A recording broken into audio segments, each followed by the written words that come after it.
Asato ma sadgamaya tamaso ma jyotirgamaya mrityurma amritam gamaya. Om Shanti Shanti Shanti. Om, lead us from the unreal to the real, lead us from darkness unto light, lead us from death to immortality. Om, peace, peace, peace. Namaste and good evening, everybody. Respected Swami Balagopalanandaji, other respected members and organizers from the HEB, the HAB, and the Gita Jayanti, International Gita Forum. And dear friends, welcome back again to this series of talks on the Bhagavad Gita. And yes, I remember I had promised a story. Even before Srinivasanji said, our Swamiji had told me, you have to start with the story. So I will. The stories are as fun, and the people remember stories. They don't remember too much of theory. That's why I think many of the great spiritual teachers, Sri Ramakrishna, Jesus also, they're taught in parables, stories. Once somebody asked me, instead of giving a talk on Vedanta philosophy, please give a talk only with stories. So you will see on YouTube that talk became very popular. Parables, 5 stories, I think 5 stories. So this story, and we love telling stories and hearing stories. I remember one of our acharyas, when we were students in our training in Belur Math. So he would tell stories so nicely. He would enjoy it so much. We have heard the same stories many times. We would enjoy it all over again because he's enjoying it. And one good way of avoiding the Vedanta class was to encourage him to tell a story. So here goes. There was a question yesterday, what will happen if everybody in the world is enlightened? Suppose everybody realizes, Aham Brahmasmi, this Vedantic enlightenment, what will happen then? So here's a story about that, very ancient story, and beautiful story, very instructive. There was once a queen who was enlightened. She knew, she had realized, Aham Brahmasmi, she had realized. After some time, her husband, the king, asked her that, my dear, one thing I've noticed about you, that you are so calm and serene and peaceful and joyful in the midst of ups and downs of life, midst of the affairs of state. You are so calm and peaceful. How do you do it? What is your secret? And she said, I was waiting for you to ask. So this is the secret. And then she teaches him that we are actually not this body, not this mind. Same thing which Krishna is telling Arjuna, same thing. That we are consciousness, all these problems are at the level of the body, at the level of the mind. You are the witness consciousness, ever trouble-free. You are that already. By an inquiry into this, how you will realize it. And taught him meditation techniques and all of that. And he was like, wow. I mean, he didn't say wow, it was not America. He said, this is great. I must realize this for myself. So he takes a sabbatical, study leave. So he goes off into the forest to meditate. Of course, he's a king, so I'm sure there was a palace in the forest also for him. And he tells the queen, please take care of the kingdom while I'm gone. And then he meditates and practices, and he becomes enlightened. He realizes, oh, I am this ever-shining existence, consciousness, bliss, not body, not mind, ever free. How great! And he remains immersed in that bliss. After a few weeks or months, he gets a doubt. So he comes back to the capital city and gives his wife, the queen, the good news that, my dear, what you taught me, I have realized. But I have a question. What is the question? You have realized this long time ago. And there's so much joy and bliss in this. I always want to remain in that and not mix with the world, mix with people, get engaged in all these affairs of the state. You have realized this long ago, but I see you leading a most ordinary life. Ordinary queen, first lady, but still. So you're doing all the activities in the palace, all the duties, you're going through your daily routine, but you never say that I want to go away from it all and remain absorbed in samadhi. So what's your secret? And then the queen says, I was waiting for you to ask. Good news is that you have realized. You are the consciousness, you are the kshetrajna, the witness consciousness. But now there is one more thing to be realized. That whatever you see in the external world, which you had left behind in your sadhana, whatever you see in this body, which you had turned your mind away from, whatever you see in the mind, which you had silenced, you're the witness of all of that. All of that is nothing other than this one consciousness. It's not something to be discarded, to step away from. That's something different, and I am something different. That's only preliminary. First step. Second step is to see the oneness of all existence. With eyes closed, that same Atman, Brahman, one undisturbed ocean of awareness. With eyes open, it's the same ocean of awareness. It's just in waves now. And he thought about it, meditated upon it, and he realized he was fully enlightened, Jivan Mukta. Now the next stage of the story is the king and the queen, they taught their ministers and other members of the court, who also became enlightened, and who went out and taught their family members. And they also became enlightened. And slowly it spread, enlightenment infection throughout the city. And over time, all the people of the city, of that little kingdom, they were all enlightened. And the last part of the story is the answer to your question. Well, what will happen? Very interesting, sweet ending of the story. So what happened? What happened to that amazing city? Of course, it was wonderful because there was no more hatred, no more greed, anger, possessiveness, cruelty. All of that went away forever. What did those people do after enlightenment? It says, the story ends like this. They went about their usual business, the day-to-day lives, and spent their days waiting for the prarabdha karma to end, waiting for the final dissolution of their limited bodies so that they would be freed into infinite life. And as they passed each other on the busy streets of the city, they would glance at each other and smile. That's all. So it's not that. So what happens after enlightenment? The Upanishad says, after enlightenment, kena syat, how will that enlightened person live? Yena syat, tena syat. That is the answer, is that the way they live, that's the way they live. No rule can be made after being enlightened. Do you start go on a lecture tour, write books and give talks on Gita? You may, or you may not. Do you continue with your regular job?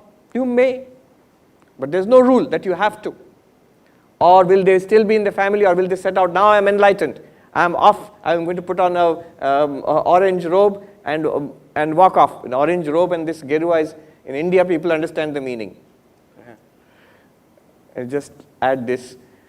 So at Harvard, when I went there, they had this huge gender revolution.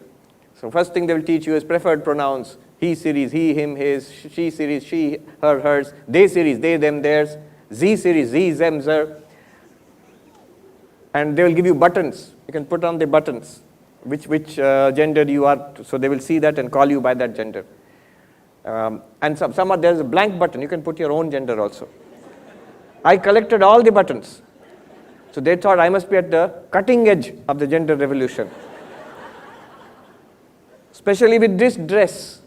When I went into the biggest library there, Widener Library, to collect my membership card for the fellowship, the librarian said, "Welcome, madam."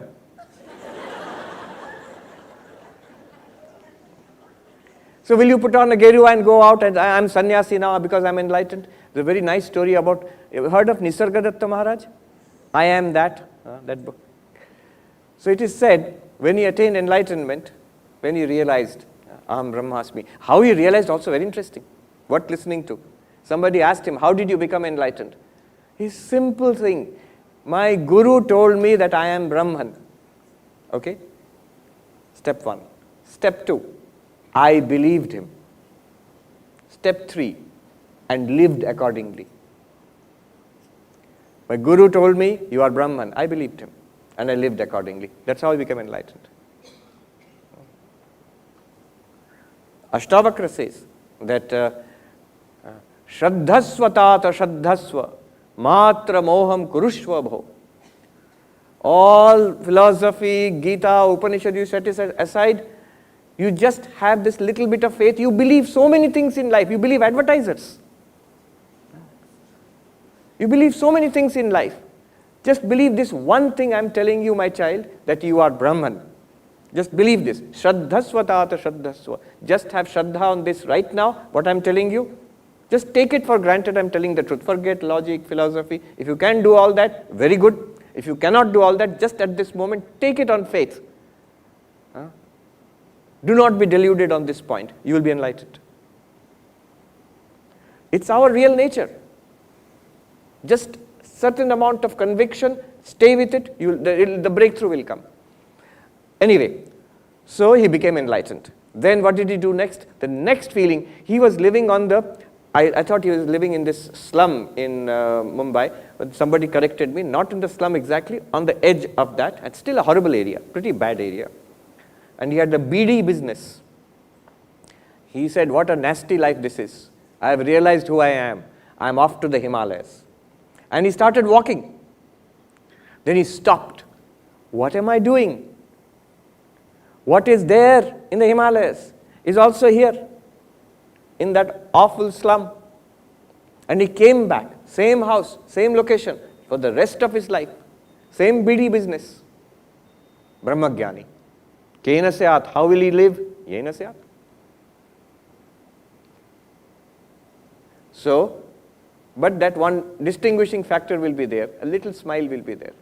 Another Brahmagyani will recognize. Others cannot recognize. It's a certain look in the eyes.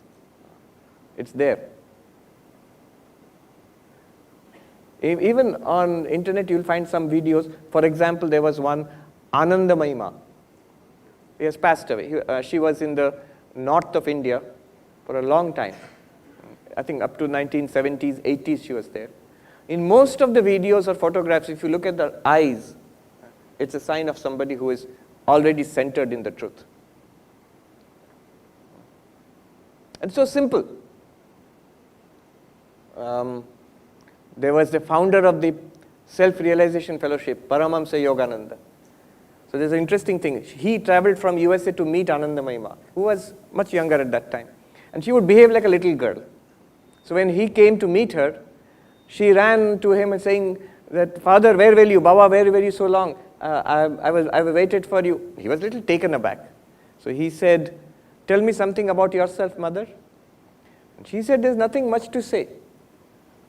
Before this, I was the same. Then I was born as a little girl, but I was the same. And now I am this young woman now. I am still the same. One day this body will go. I will still be the same. That's all. There's nothing more to say.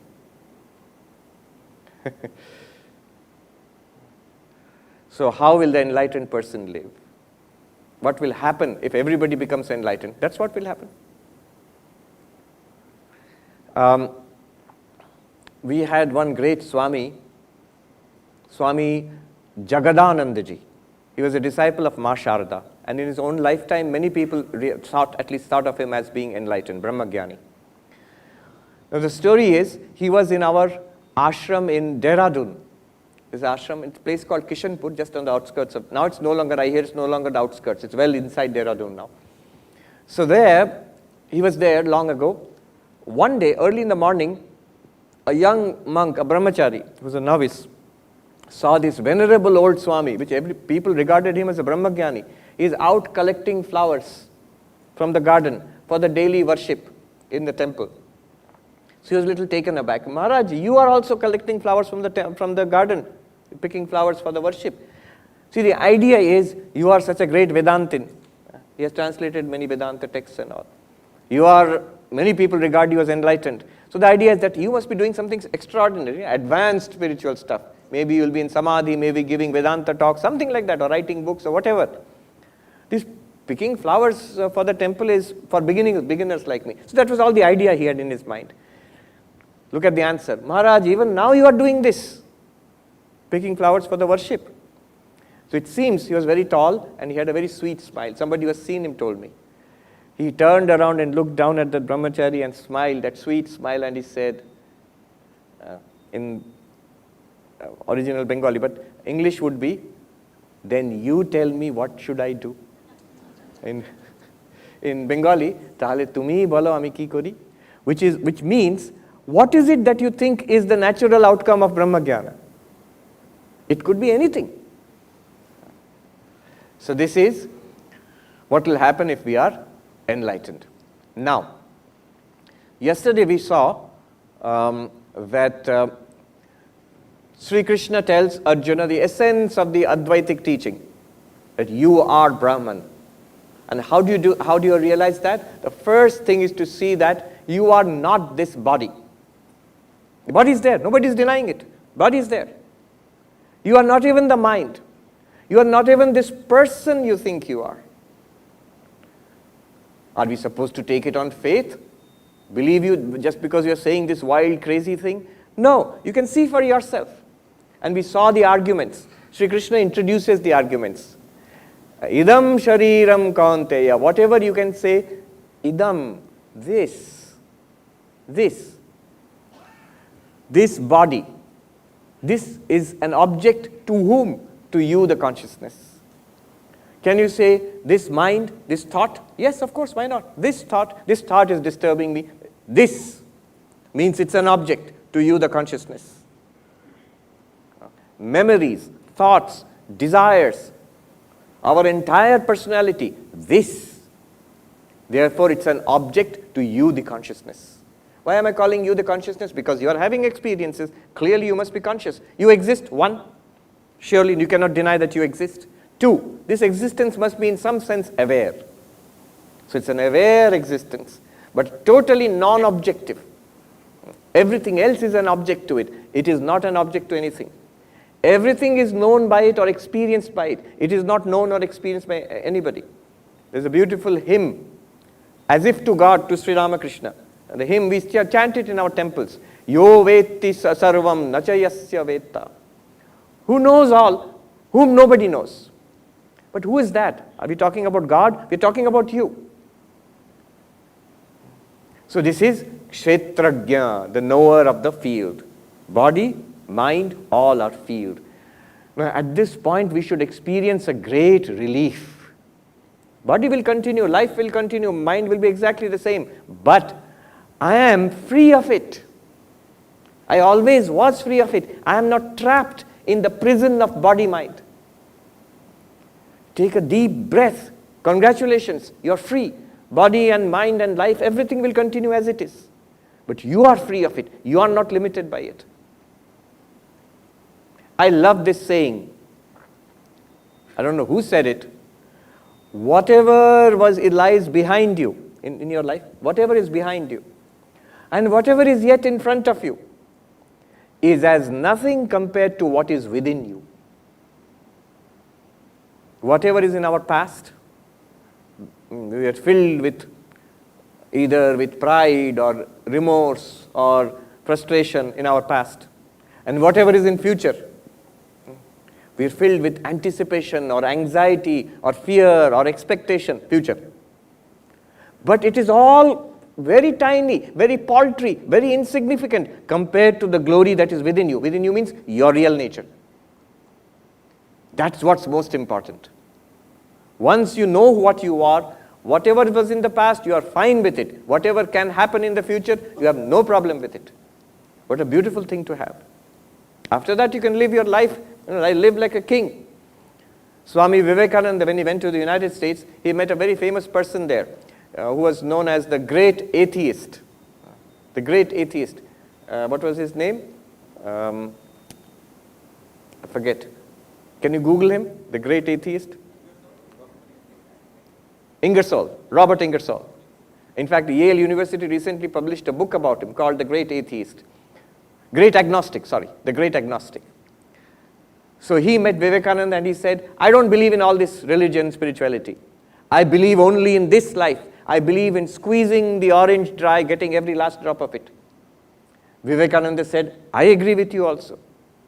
Only I differ in my choice of fruit. I like a mango.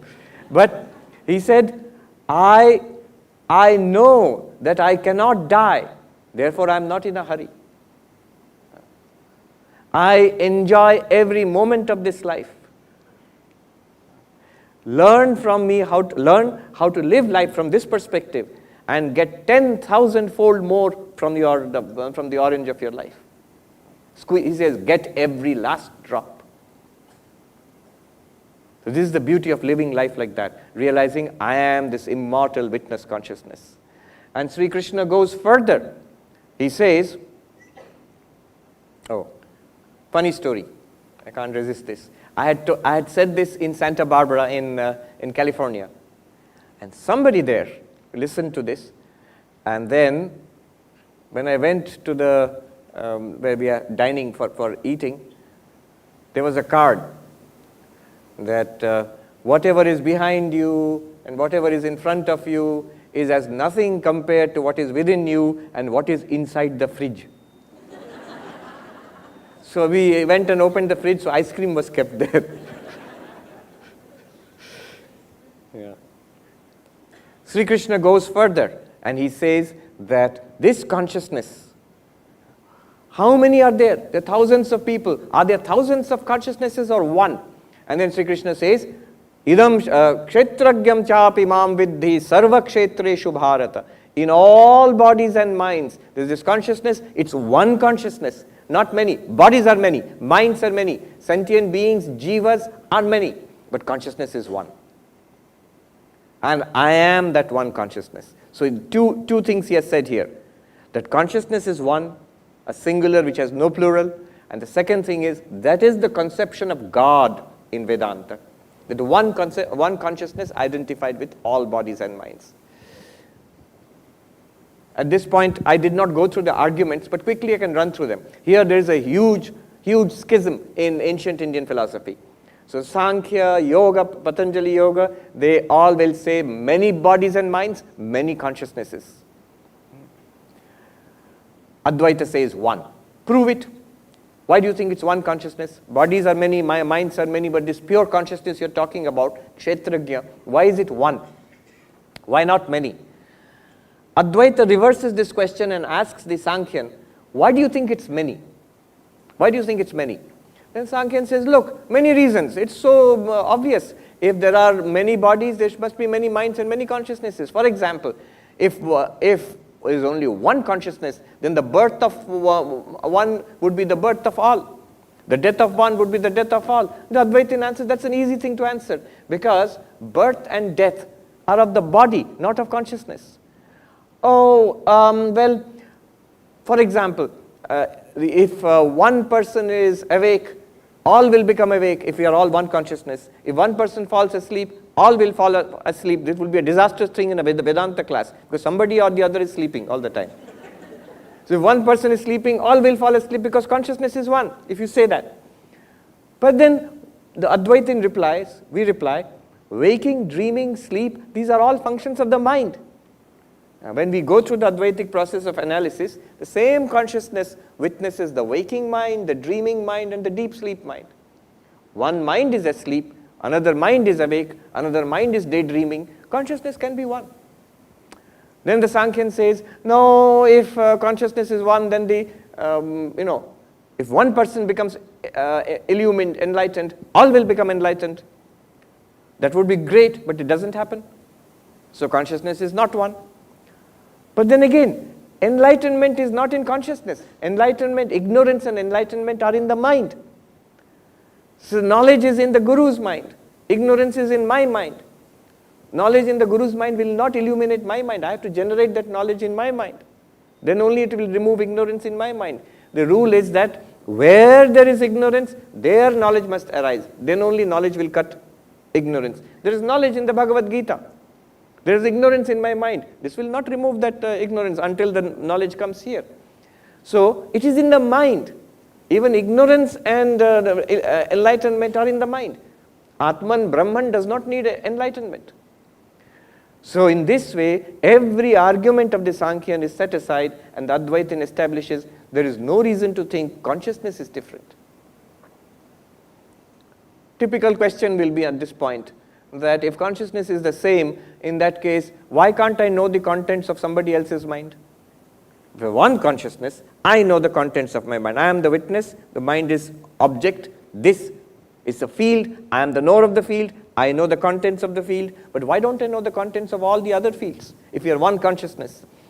Well, this depends on the upadhi. That means consciousness reflected in this mind illumines this mind. Consciousness reflected in that mind illumines that mind. It's like, one way of putting it would be, the example which I like best is one sun in the sky. Now, all these examples are to be applied partially, and that's the technique of applying an example. Drishtanta will not match the Drashtantika completely, only in some respects. So suppose there is one sun up in the sky, and in the garden you put multiple pots filled with water. Now you have multiple pots, water in them, and there will be a little sun reflected in that water. And assume that little sun which is shining, sun is reflected in the water, the little sun which is shining, that illumines that local water. Now, what that little sun will illumine will differ from pot to pot. In one pot there may be dirty, muddy water. In another pot there may be Ganga water. In another pot there may be distilled water. Another pot there may be milk. Another pot may be empty or something. So the reflected sun will illumine the contents of that particular pot only, not the others. The sun which is the actual sun, that shines on all equally. But that is not involved with the contents of each pot. You are that actual sun. You are not the pot. What is the pot? Body. You are not even the water in the pot. What is the water? Subtle body, Sukshma Sharira. You are not even the reflected light, sun in that water. What is the reflected light? It is the consciousness, the Chidabhas, the reflected consciousness which Vedanta speaks about, which is exactly the consciousness which we feel now. See, we can go up to that. Body we are aware of. Here is the body. You can do this now and look inside. Here is the mind. Thoughts, emotions, memories, sense of I, ego. And clearly note that this mind is aware. I am aware. Not only thoughts are there, not only that there are emotions and feelings and perceptions, but awareness is there. That's the reflected awareness. That's the reflected sun. From there to the real sun, which you are, that movement I can't help you with. That one you have to do yourself. That is the 10th man story. So at this point, Adi Shankaracharya, and it's non-duality, because once you realize that one consciousness is there associated with all bodies and minds, that is Ishvara, and according to Vedanta, Ishvara has the power of Maya. By the power of Maya, Ishvara projects this universe. Tasmadva etasmad atmanah akasha sambhuta akashad vayo vayor agni agnir apa adbhyah prithvi. Taittiriya Upanishad. From that one consciousness, with the power of Maya, the consciousness itself appeared as space. That appeared as air and fire and water and earth. You'll say, what crude old cosmology. All right, forget air, water, fire, earth. You take your modern periodic table. So it appeared as matter. That means that matter, this material universe, is not a separate thing from that one consciousness. So non-duality is established. Advaita is established. One consciousness appearing as entire universe and bodies and minds, and reflected in those minds as this reflected consciousness. So behaving as if many jivas. Krishna will say in the Bhagavad Gita later on, avibhaktam cha bhuteshu vibhaktam iva sthitam. Undivided in all these beings, appearing and behaving as if divided. What is he talking about? He's talking about this, here. This, what's going on here. Now, Adi Shankaracharya, he has written an extensive commentary, Bhashya, beautiful commentary on this. So those who love Advaita Vedanta will love that commentary. What he does is, he investigates this theory, this philosophy, this teaching of Krishna, and says, this is great. You feel, Aham Brahmasmi, I am that one sun in the sky, I am Brahman, I am, that's what basically Krishna is saying. Ishvara and Jiva are the same. First he said, O Arjuna, consider this body to be field, kshetra. You are the kshetrajna, you are the consciousness. Okay? And then he says, I am the consciousness. So I and you are one. This idea of aham brahmasmi, the identity of Jiva and Ishvara is established. Now, Adi Shankaracharya says, this is a great idea, but wait. Hold on to your horses. Not so fast. We must investigate this. So the way they did it in ancient Indian philosophy, like a dialogue. There is somewhat an opponent. Multiple opponents will come. They are called Purva Paksha, the opposing points of view. And they will raise questions. Such questions which will make our head spin. Some questions we will identify with because we have those questions. And there were some questions we can never think of. They were raised these questions. These questions, who are these people? They are different schools of philosophy. And prima facie view or some kind of common sense argument, all those will be raised. There are materialists, Charvakas, there are Naiyayikas, the logicians, there are the Buddhists, and so many. Those are called Purva Paksha, the opposing points of view. They will be raised attacking what we just talked about. And we must give convincing answers to those. What does this do? Isn't this useless? Some people think this is not necessary for spiritual life. It is actually a great help to spiritual life. In the path of Vedanta, one must get clarity. One must get conviction. Every possible doubt should be raised and cleared to your satisfaction. I can tell honestly, yes, I am partial to Advaita Vedanta, but I can tell honestly, till now, I haven't faced a single question which cannot be or has not been adequately answered by Advaita. Shankara and post-Shankara Advaita till now. It's an incredible system. Incredible system. So, what I'm going to do now, for a few minutes, is to give us a taste of this Shankaracharya's Bhashya. Just the initial part of it. It's page after page. Here I've got the Bhashya, just a printout of that. Densely written arguments, of course in Sanskrit. I'm going to read out a little bit, translate and see the fun that happens. First of all, Shankaracharya starts by a heavy attack on this teaching of Advaita. He starts, this is absolutely unreasonable. This is illogical. What are you saying? Ishvara and Jiva are one. 4 attacks. He'll start with 4 heavy attacks. What are the attacks? He says, I'll read and translate. Nanu sarva kshetreshu eka eva ishvara na anya tad vyatirikta bhokta vidyate chet tataha ishvarasya samsaritvam praptam. If in all these beings there is one consciousness, and that is Ishvara. Other than Ishvara, there is no other consciousness. Other than God, there is no other consciousness. God has just now, Krishna has claimed, I am the one consciousness in all beings. Other than me, then there is no other consciousness. In that case, Ishvara becomes a Jiva. Ishvara, God becomes an ordinary sentient being. A sinner, a person miserable, subject to birth and death. Going through the cycle of birth and death, subject to dharma and adharma, subject to ups and downs in life, depressed, unhappy. I will not fight this battle. He's taking Arjuna. So he becomes a jiva. Ishvarasya samsaritvam praptam. Ishvara, God becomes a samsari like us. One problem. Second, Ishvara vetirekana was samsarinah anyasya abhavat samsara abhava prasangaha. Or the other way around. If Ishvara alone exists, God alone exists as the consciousness in all bodies. Other than that, there is no samsari then. No jiva, no ordinary person like us. In that case, there is no samsara also. You might say, that's good, no? Isn't that what we are arguing for? Yes, that's the ultimate result, to be free of samsara. But you can't assume that from the beginning. You can't start by assuming no samsara, no problem, gone, go home. No use saying that. But this will be the result of claiming that I alone exist in all bodies. That means there is no samsari, no jiva, problem solved, go home.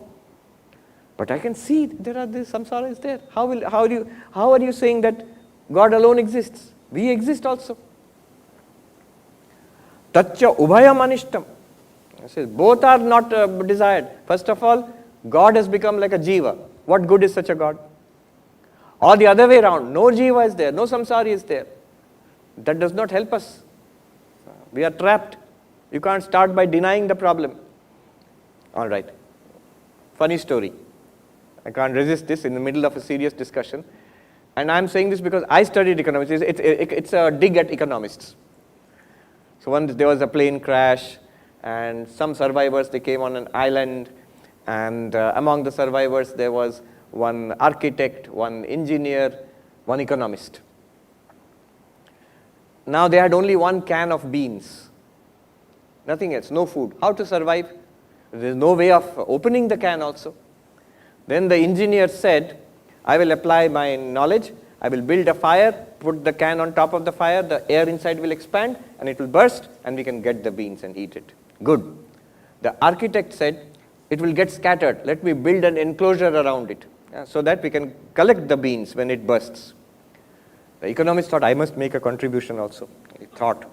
He said, assume a can opener.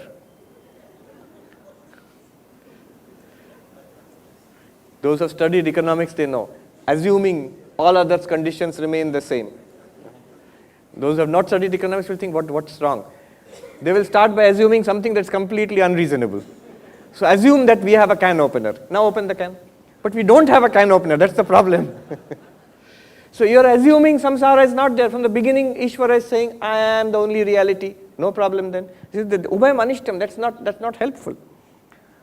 Bandha moksha tad hetu shastra anarthakya prasangat. How will you explain bondage? If God alone exists, no bondage is there, no samsara. Then what about moksha, liberation? Who needs liberation? God is always liberated. Then what about Vedanta? What use is Vedanta? So Shastra anarthakyam, the Vedanta will be meaningless, useless, purposeless.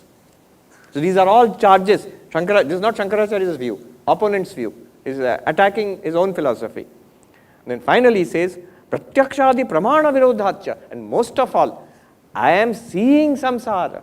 Here is Kurukshetra. Here is a fight going to happen. I can see it. There is no use saying it is all God. So, pratyakshena tavat sukha dukkha tad hetu lakshana samsara upalabhyate. Directly by perception, I can see, hear, smell, taste, touch this battlefield of Kurukshetra. A terrible fight is going to take place. Whatever your theory is, this is what I am seeing with my eyes. You can't deny. Not only that, not only by seeing, by other pramanas, by anumana also. He says, Jagad vaichitrya upalabdhescha dharma dharma nimitta samsara anumiyate. I see the diversity in samsara. From this diversity, some are happy, some are unhappy, some are rich, some are poor, someone is a prince, a general, someone is a foot soldier, someone is a human being, someone is an elephant, and someone is a horse in this battlefield. By this variety I am seeing, behind that some causation must be there. By that I can infer there is karma, law of karma, dharma and adharma, papa and punya, producing this samsara. All this I can see by anumana, inference. So all of this proves to be samsara is there. Where is your God? You're saying God is everything. I don't see God anywhere. I see God nowhere. So that is the objection. Fourfold objection. Answer. Shankaracharya gives a laconic reply. Short, laconic reply. You know where the word laconic comes from? Laconia, Greece. So the Spartans were great warriors. And they were very famous for not speaking much. So there's a story when the Persians surrounded them. Said, you surrender, you have no chance of winning. We will darken, they sent a message, we will darken the sky. If you don't surrender, we will darken the sky with our arrows. If you don't surrender. Reply came from the Spartans. If. That was the reply. If. So, laconic reply by Shankaracharya. On this huge attack, he says, no. I like the American nope. Nope. Jnana jnanayoho anyatve upapatte. Because all of this will become reasonable. What seems unreasonable to you all of it will become reasonable. But if you see the difference between knowledge and ignorance, enlightenment and ignorance, jnana and ajnana are different. What does that mean? Suppose somebody says, a movie is going on, somebody comes and says, hero and villain are the same, sky and earth are the same. Neither hero is there, nor villain is there, nor sky is there, only screen is there. You say, what do you mean? You're mad. You can see the difference clearly. Yes, you can see the difference in the movie, but the whole thing is a movie. When you realize that, you see the movie, no problem, but you also understand there is a higher level of reality where you see there is a movie screen, on that pictures are being shown. In the movie, there is a hero, there is a villain, there is a sky, there is a earth. All these differences are admitted, but not ultimately admitted. Screen perspective, there is no difference. It is one reality. Movie, inside the plot of the movie, differences are admitted. Jnana ajnanayoho, or dreams. In your dream, suppose tiger is chasing. Now if somebody comes, wise person comes and says, look, you and the tiger are the same reality. What do you mean? Tiger is chasing me, it will eat me up. No, both are mind only. What theory is this? But when you wake up, will it not be correct? Neither I was there, nor tiger was there, mind alone appeared in those ways. So when you wake up, when you are enlightened, waking up into the realization of Brahman, you realize the same world will continue appearing, but you know the reality behind it. And like those people in that city, you will have a little smile on your face. Jnana ajnanayor anyatvena upapatte. Then he quotes from the Upanishads. Duramete viparite vishuchi avidyayacha vidyeti jnata. From the Kathopanishad. Jnana and ajnana, they are completely contrasting. Ajnana leads to samsara, jnana leads to moksha. Shreyascha preyascha iti vidya vishaya. He says, he quotes from that. Shreyascha preyascha iti vidya vishaya shreya preyastu avidya karyam iti. Shreya, your vidya, knowledge, enlightenment will lead to auspicious result. What is auspicious result? Beneficial. What is beneficial, auspicious? Moksha. And avidya, ignorance, will lead to preya, the apparently pleasant kind of existence, pleasant life. What is pleasant life? I'll live here nicely, after death I will go to heaven, after that again come back and live here nicely. So trying to maintain a pleasant life in this world, that is in the realm of appearance. That's the movie. The reality is freedom from the movie. And then Shankaracharya gives, to show the difference in the result of knowledge and ignorance. If you have knowledge, you are saved from a great deal of trouble. So Shankaracharya now quotes from the Mahabharata. I'm jumping ahead. Sarpan kushagrani tatho udapanam gyatva manushya parivarjayanti. Snake is there. Sharp grass. This is a kushagra grass is there, it may cut you. Sharp grass is there. Don't walk on it bare feet. Open well is there. You may fall inside it. Be careful. When people know that such a thing is there, warning, they carefully avoid it. Ajnanata tatra patanti kechit jnane phalam pasya tatha vishishtam. So Mahabharata Shanti Parva is quoting from that. By ignorance, not knowing that there is an open well, somebody may fall into it. Not knowing that there is a cobra there, somebody may get bitten. Not knowing that the nice green grass is actually sharp kusha grass, you may get a scratch. Ignorance leads to trouble. So Mahabharata says, notice the Vishishta Phala, the special result of knowledge. Knowledge helps you to avoid trouble.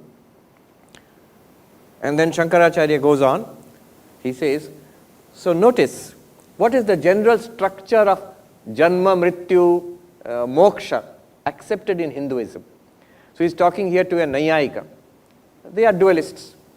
So what is your belief? Shankaracharya says, you see, he tells this. Tathacha, to explain further, Dehadishu Atma Buddhi Avidwan Raga Dveshadi Prayuktaha Dharma Dharma Anushtana Krit Jayate Mriyate Chaiti Abagamyate. What is bandha, bondage, samsara? He says, Avidwan starts with one, does not know who am I. So ignorance. Then what happens? The next thing after ignorance is dehadishu atma buddhi. Who am I? Here, there is a body, I am this body. There is a mind, I am this mind. So I am this body mind. Who is this nutcase? You, I. Every time we wake up into this and we are aware of the mind and body, I am this, without questioning. Without questioning. Why I said nutcase? In an aeroplane recently, they gave these cashew nuts. And the box was called nutcase. It's a case for nuts, but also nutcase. So, then being identified with the body, what's the harm? He says, raga dveshadi prayuktaha. Then falls prey to likes and dislikes. The moment I am associated with this body, problems start. I am obese, I need to lose weight. I am sick, I need treatment. My mind is so depressed. I am so bored, I need entertainment.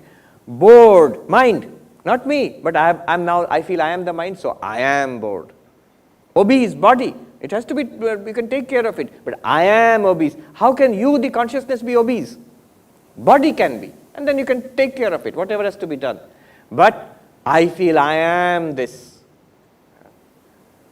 Doctor will say, you have diabetes, please don't eat sweets. Raga. Now my desire for sweets doubled, increased now. So many funny stories are there about diabetes, I will not tell.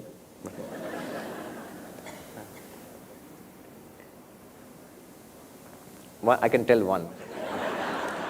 One Swami, it's so funny, one Swamiji was there, very sweet, childlike. He has passed away, so I can tell the story. So doctor told him, Swamiji, don't eat sweets. He liked coconut balls. So don't eat sweets. If you feel like eating, in India you get cream cracker biscuit. Eat that. So one day I saw him with a jar of coconut balls. He's eating coconut ball. I said, Swamiji, you are eating coconut ball?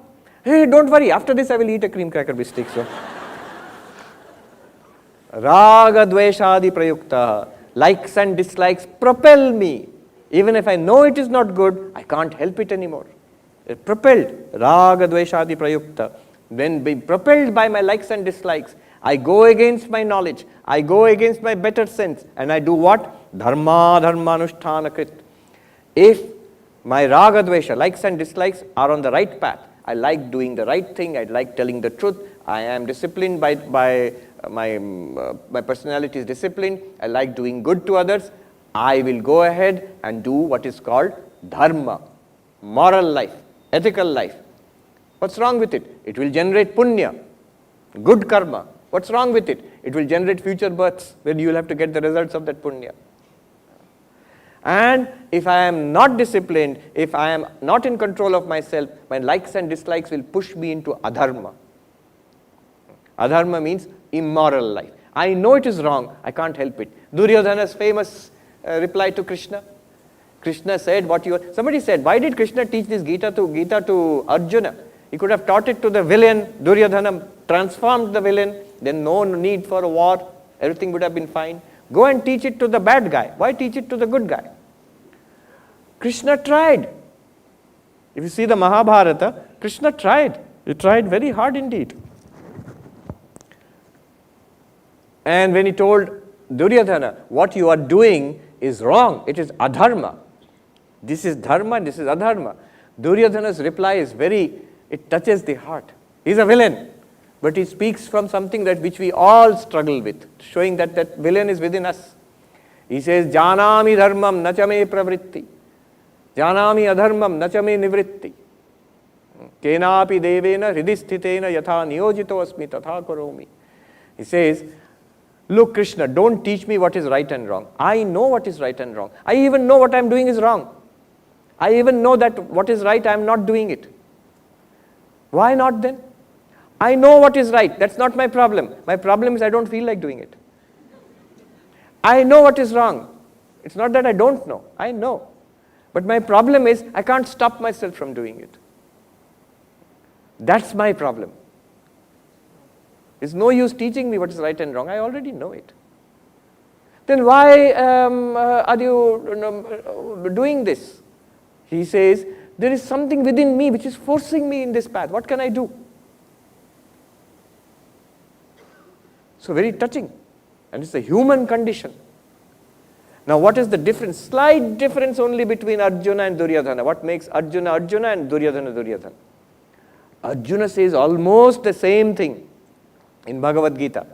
He says to Krishna, Ata kena prayuktoyam papam charati purusha anichannapi vashneya baladiva niyojita. What is that force within us which makes us do wrong things? Even if I don't want to. I understand what is right and wrong. I sometimes still do the wrong thing. Why? What is forcing me?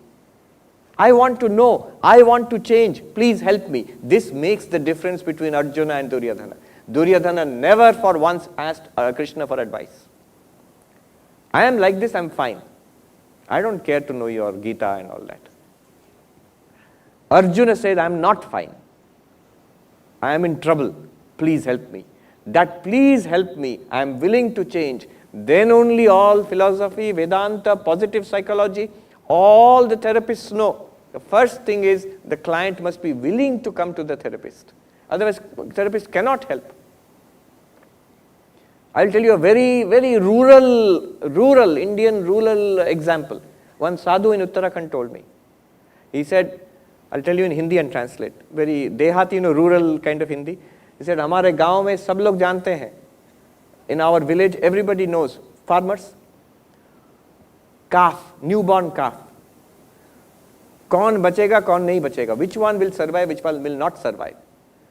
There is one type, he says, जो खड़ा होने का कोशिश करता है, which is struggling to stand up, cannot stand by itself. The farmer goes and helps that calf to stand up. It will survive. The another one, if you try to make it stand up also, it collapses. It has given up the battle to live. It cannot survive. He says, you make that struggle, God will help you. Unless you struggle a little bit, no help will come. Swami Turiyanandaji, so Sri Ramakrishna's thing was there was this bird. By your own effort you cannot realize God. By grace of God only you can realize God. So there's this bird which was flying and sat on the mast of a ship. Then the ship sailed into the ocean. And the bird was desperate. Oh, where is the land? It flew to the east, no land, came back. Flew to the west, no land, came back to the mast of the ship. North, south, nowhere it could find land, came back to the mast of the ship. And then out of tiredness, it resigned itself to the ship. The ship itself carried it to land. Similarly, he says, you tire your wings out. All your sadhana is for tiring. We will talk about spiritual practice. All your sadhana, remember, it's for tiring your wings out, not for getting God. You can't purchase God by your sadhana. So your sadhana is for tiring your wings out. You sit on the mast of the ship, which is surrendered to God. Hold on. It will take you there. However, an effort is required. Swami Turiyanandaji, a disciple of Sri Ramakrishna, was in Banaras in those days, a very revered monk in those days. A young monk, having heard this story, he says, oh, this is the secret of sadhana. And he went and told Swami Turiyananda, I have understood. I will not fly anymore. I will sit. Turiyanandaji said, when did you fly? In Bengali, when did you fly? So the little effort must be made. Otherwise, the grace also does not come. So Shankaracharya says this is bondage. Dharma dharma anushtana krit, due to my dharma and adharma, newer and newer lives. Karma is generated. Jayate mriyate cha, is born and dies, and then born again and dies again, and so on and so forth. Then what is liberation?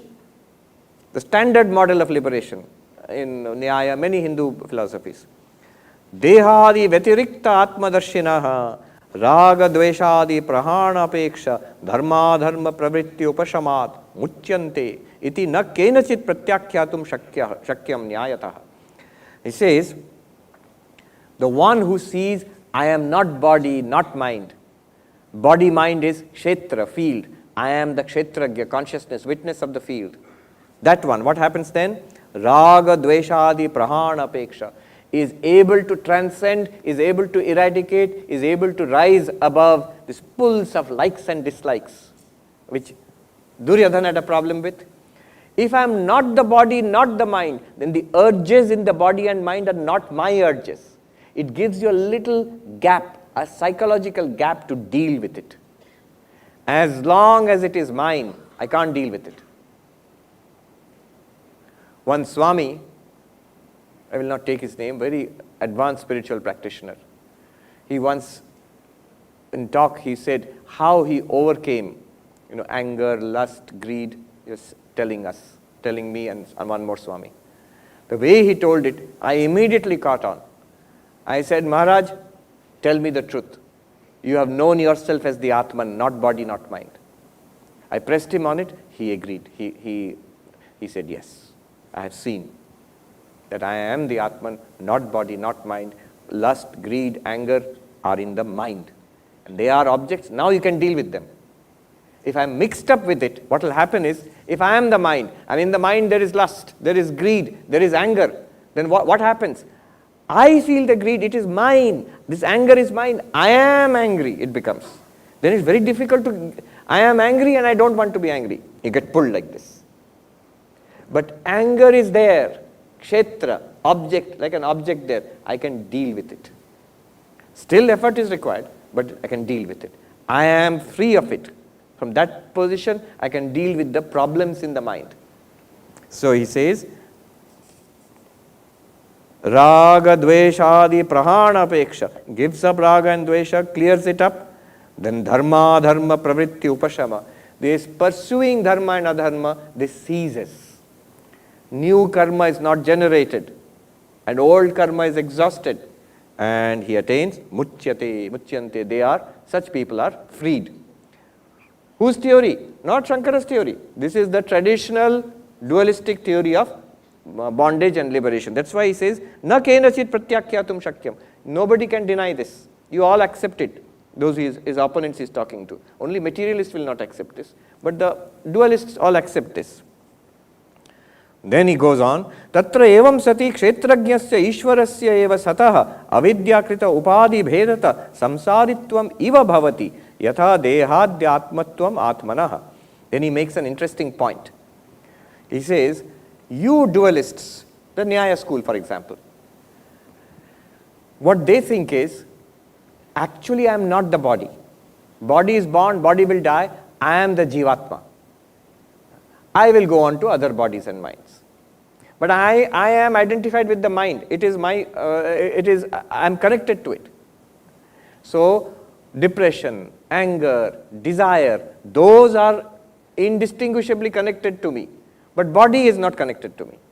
Body will die one day. I will go on. But the other problems in the mind will go with me. So he says that just as you think body, old age, death, by mistake, these are identified with the self. Who thinks this? The dualists also will admit that old age and death are attributes of the body. By mistake, we think, I am old, I am going to die. Body is old, body is going to die. Just like this mistake you make, similarly is the mistake that we make about the mind. Pleasure, pain, desire, frustration, anger, greed, lust, those are also qualities of the mind. They are equally kshetra, object. They are also not mine at this moment. This is something that the dualists don't accept. And Nayayika, he says that is pleasure, pain, desire, they are all directly connected to the Atma, they say. And then he goes on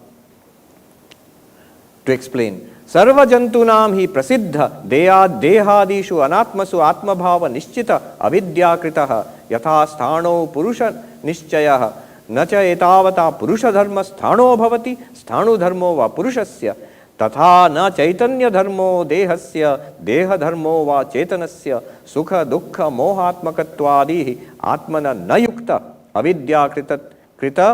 avidyakritattva avisheshat jara mrityuvat. Very nice. He turns, it's like a philosophical jujitsu. He says, just as you all, sir, you agree that actually old age and death do not belong to the self. They belong to the body. Because you are people, these dualists, you all agree that we have many lifetimes. If we have many lifetimes, body is perishes. Then we are going on to new bodies. Then what happened to the body and the properties of the body belong to the body and not to you. What are the properties of the body? At one time, body will become old, it will become diseased, it will die. Old age, disease, body, death belong to the body. By ignorance only people say, I am afflicted by old age, disease, death. This you agree, we agree.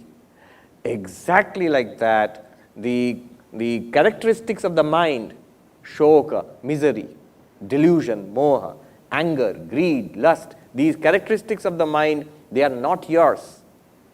Just like that, out of ignorance, we think it is anger, lust, greed are my problems. They are in the mind, and we can clean up the mind. Like that. And then he gives an example, classic example, a pillar.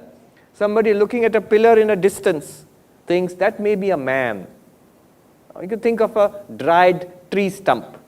You can imagine two dry branches like this. From a distance, looks like a man. So that is a man, somebody thinks, Purusha. But that does not mean actually the qualities of a human being will be in that tree stump. It will not become a conscious living human being, nor will the qualities of the tree stump come to the man. This is an identification in error. Similarly, you are identifying your self-consciousness with the mind. This is an error. Qualities of the mind do not come to consciousness, your consciousness. Your quality, that is awareness, consciousness, does not go to the mind.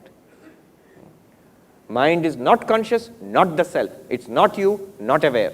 You are you, the self, you are aware, and mind has the characteristics of anger, desire, delusion. You don't have them.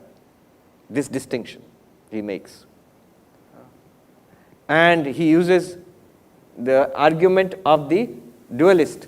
Just as you, sir, said that though we feel we are getting old, we feel we are diseased, we feel we are going to die, but those belong to the body, and in your philosophy itself you admit you are not the body. Body dies, but you don't die. Similarly. Then the argument will go on. I am not pursuing this further. Long and very interesting. If you go on, at one time you will feel that Advaita is collapsing, the way he attacks Advaita himself. And then when he reestablishes it, your clarity will be more. What is the use of this kind of debate? They say it's like putting a pillar in the soil. When somebody drives a post, a wooden post into the soil, what they do is they drive it in and then they loosen it further and then drive it in even deeper. So this loosening it is, you will make a philosophical position, attack it, and then answer all the attacks, then your position is even firmer. Take up every possible question, debate it until you get clarity. You will say, this is all intellectual. Yes, intellectual, why not? Let it be intellectual. So, the clarity is attained. Now, sadhana, spiritual practices, quite apart from all of this. Why is it necessary? So, I will make a few observations and details we will go into tomorrow. Then we will go into question answer today. If I am Brahman, if I am consciousness, free of old age, disease, death, body has got it, free of anger, greed, desire, hatred, that is at the level of the mind. I am always free of it. Then why do I need spiritual practice? I am free as it is. What practice do I need? But when I say this, most of us are not satisfied. We will say, we'll scratch our heads, yes, all that is all very nice, but I don't feel it yet. My suffering in the world continues. You say, I am Brahman. I read it, I hear it, I sort of vaguely get it also. But it's not a solid living reality. So in Vedanta they say, Paroksha Jnana. In Hindi they will say, Paroksha Jnana, Aparoksha Anubhav ko kaat nahi sakta hai. Indirect knowledge cannot cut your direct experience. My direct experience seems to say, I am very careful here, seems to say, I am the body, I am the mind. And some kind of knowledge has come into my mind that I am not body-mind.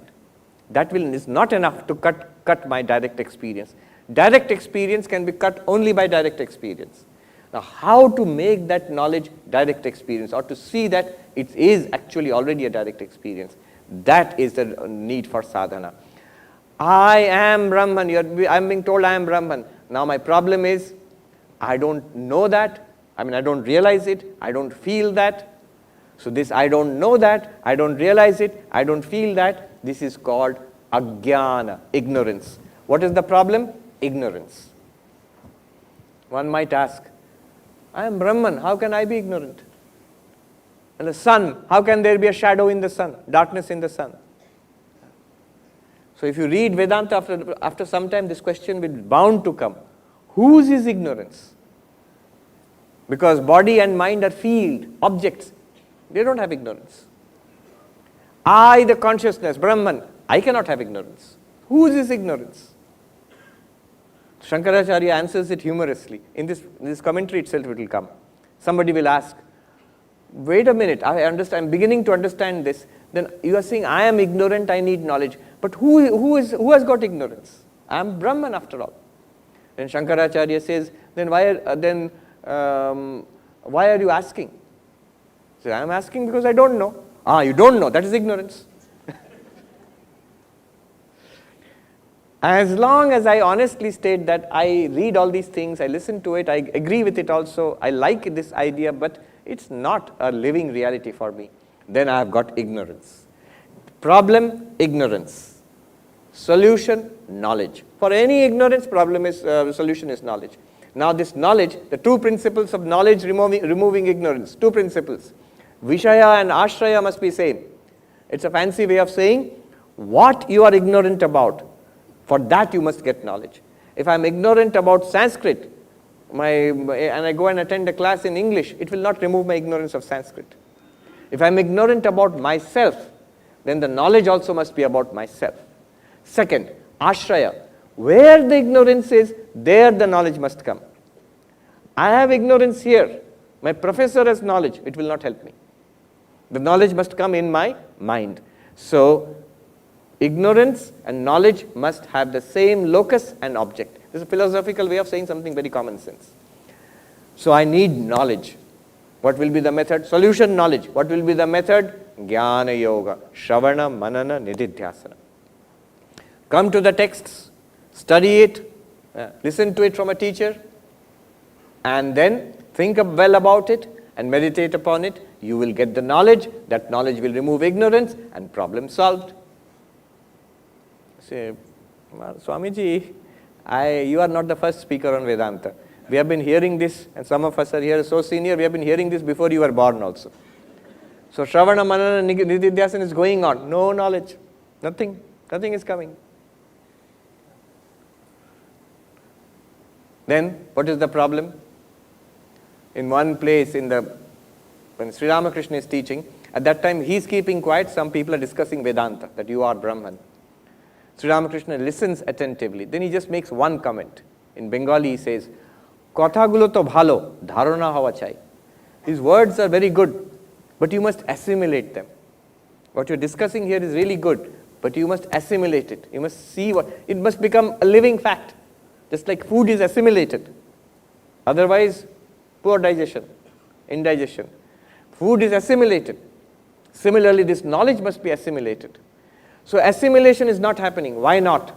Second tier of problem. Second tier of problem is vikshepa. First tier, remember, ajnana, ignorance. Second tier, vikshepa, flickering mind. First tier of problem, ignorant mind. Second tier of the problem, second level of the problem, flickering mind. Flickering mind, vikshepa, solution, concentrated mind. Mind is not concentrated. The solution is concentration of mind. The Americans call it no-brainer. It's concentration of mind. How will I do that? Method. Problem, solution. Method. Method is upasana, meditation, dhyana, focus. Big topic, especially in this day and age. In some places I had to give a talk in India. Students, they were not very interested, Atma, Brahma, you forget it. Please tell us about concentration, focus of mind. Big area. And positive psychology, a lot of research is happening now. In Vedanta also, focus is very much necessary. We have limited attention. That attention, cognitive bandwidth must be collected and focused on the subject we are talking about. So that I really, really can listen. If the mind can be focused, stilled intensely on this teaching, even for a moment, you can make the breakthrough. We are not doing it. So meditation is useful. For what? For developing the focus which will enable us to make the breakthrough.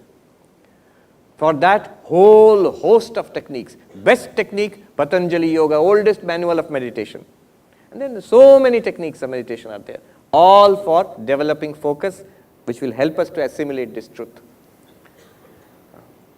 Then somebody will say, meditation also I have been practicing, Swamiji. I have taken mantra diksha long before you were born. Then what is the problem? I try, restless mind, fall asleep. Not only our problem. When meditation is taught by Krishna to Arjuna, in 6th chapter of Bhagavad Gita, Arjuna has the same question.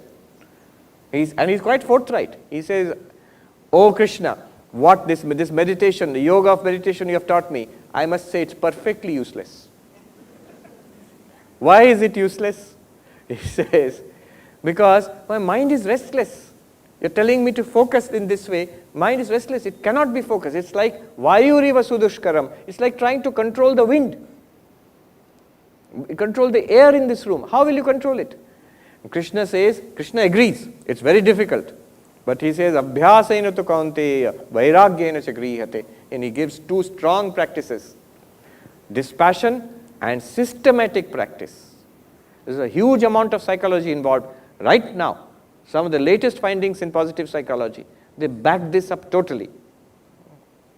I mean, I have no time to go into that, but second tier of problem, distracted mind, flickering mind, solution, concentrated mind, focus, method, meditation. Raja Yoga, Dhyana Yoga, or many types of meditation are there. Vedanta is interested only that it develops focus, that much Vedanta wants. In traditional terms, upasana. Upasana. In traditional Vedantic teaching, there will always be a component of upasana. It prepares the mind for Vedantic teaching. We try to jump directly to Aham Brahmasmi. Guru will tell me Tattvamasi, I will realize Aham Brahmasmi, finished. Not so fast. Now I do that, focus is not happening, flickering mind. Third tier of problem. I promise this is the last tier. How long is this going to go on? Third tier of the problem is that impure mind. Chitta mala. Impure mind. Lot of garbage has been stuffed into the mind. The mind is conditioned, unfortunately. Mind is not quiet, not peaceful, does not find interest in spirituality because we have tortured the mind. We have perverted the mind. Mind in its very nature, one sadhu put it, this kshetra, the body mind, is meant for sadhana, for God realization. But we say that it is obstructing us. My body is troublesome, my mind is troublesome, I want to realize God.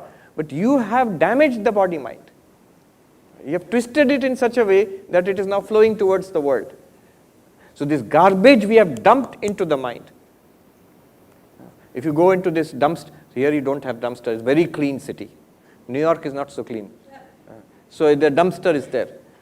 There are sometimes homeless people, they will eat from the dumpster.